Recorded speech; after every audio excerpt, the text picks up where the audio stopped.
وأما من أوتي كتابه بشماله فيقول يا ليتني لم أوت كتابيه ولم أدر ما حسابيه يا ليتها كانت القاضية ما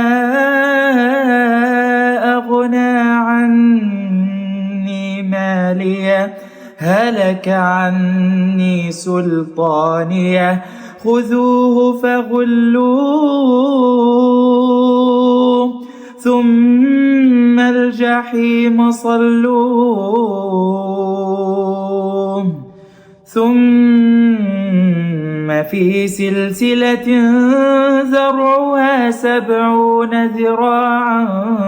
فاسلكوه إنه كان